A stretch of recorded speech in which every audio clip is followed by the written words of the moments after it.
Mga kaubayan, kamusta po? Si Kamanong po, inyong lingkod. Ay muli po nagbabalik at tayo po magkomentuhan dito po sa Tambayang Makbayan. Sana po nasa maayos po kayong kalagayan. Mag-umpisa na po tayo. Pakinggan po natin ito pong pahayag at binunyag po ng chairman po ng Duterte Youth Party List na si Ronald Cardema.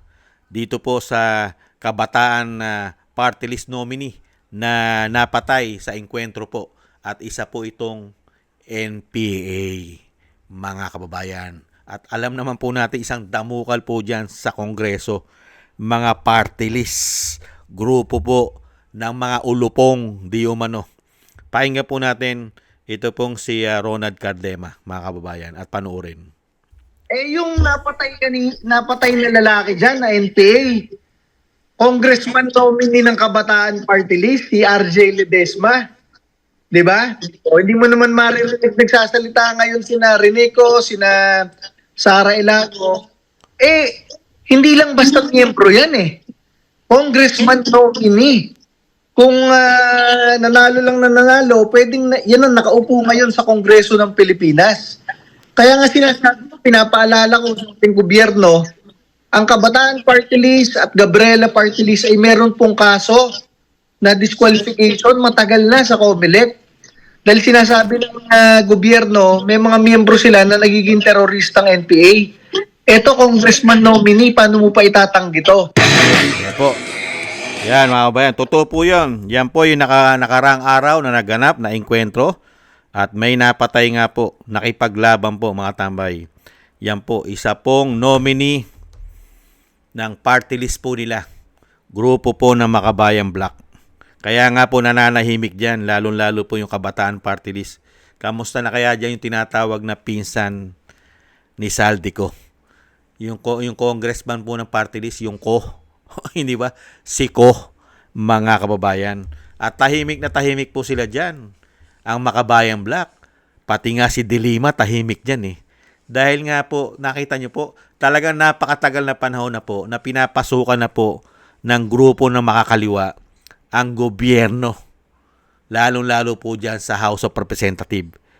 Kaya nakita po natin kaya nga hindi umaasenso ang ating bansa dahil dito sa mga salot na ito. Hindi naman nakakatulong ito sa bansa, lalo sa pag-unlad ng bansa.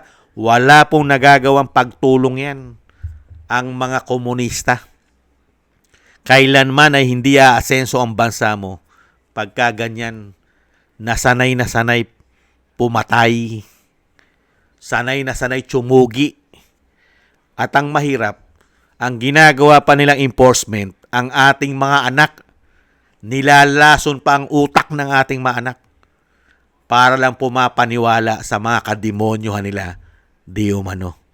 Hindi po ba? Kaya yung sinasabi po mismo nito ni Ronald Cardema, mga kababayan, ang chairman po ng Duterte Youth na pinulitika po nila. Pinulitika po nila yan Hindi mo ba? Hindi po nila pinapasok yan ng COMELEC.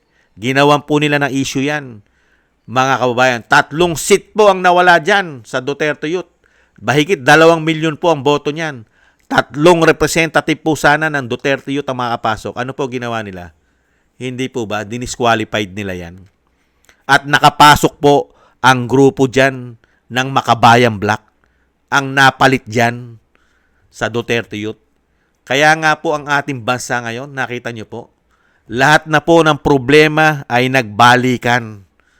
Lumakas na naman po ang grupo ng makakaliwa dahil po sa gobyernong ito, di umano. Lumakas na naman ang grupo ng mga pulburon lord, mga addictus, mga smuggler.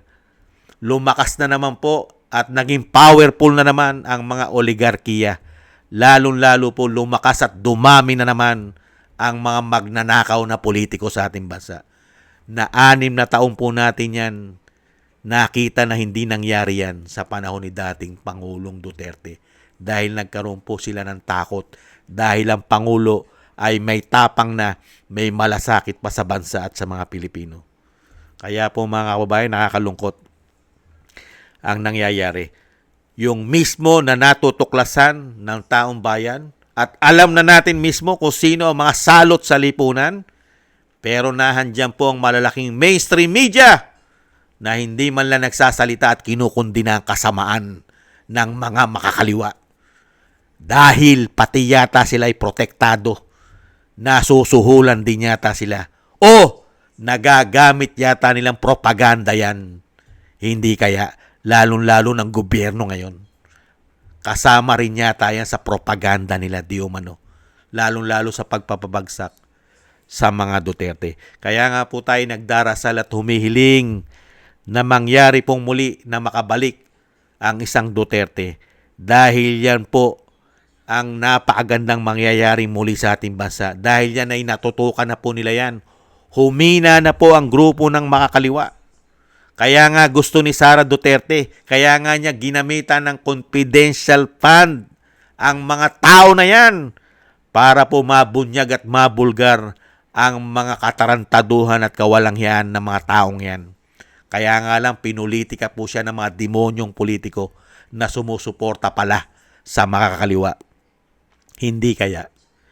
Maraming salamat po mga kabayan. Nagpapasalamat po tayo dito kay ang chairman po ng Duterte Youth na si Ronald Cardema. Darating naman po ang panahon na makakabalik kayo sa posisyon, lalong-lalo na pagka ang agila na ng Mindanao ang dumapo sa Malacanang. At pati ang COMELEC, ang chairman po ng COMELEC ay baka po maimbestigahan yan sa mga darating na panahon. Dahil napakarami rin pong issue ng COMELEC, lalong-lalo po sa pagbibilang, yung tinatawag na dagdag bawas. Hindi po ba? Aasahan naman po natin yan. Sa ngayon po kasi, napakahirap po kasing gumulong ang katarungan sa panahon ngayon. Dahil po sindikato, di umano ang gobyerno. Ang gobyerno mismo ang sindikato, di umano. Napakahirap makakuha ng due process sa panahon ngayon. At mapanagot ang masasama. Dahil mismo ang nasa Malacanang ay may issue rin ng kasamaan. At may bisyo pa. Di umano. Maraming salamat po, Congressman Cardema. Maraming salamat po at ingat-ingat po kayo. At thank you po sa inyo. At mga kababayan, ingat-ingatan nyo po. Magdoble ingat po tayo sa ating mga anak. Bantayan po nating mabuti, lalong-lalo po yung mga nag-aaral sa mga state university.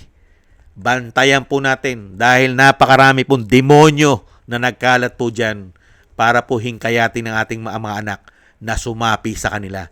Bantayan po natin dahil ang mga anak po natin ang ginagawa nilang enforcement. Doble ingat po tayo sa mga taong yan.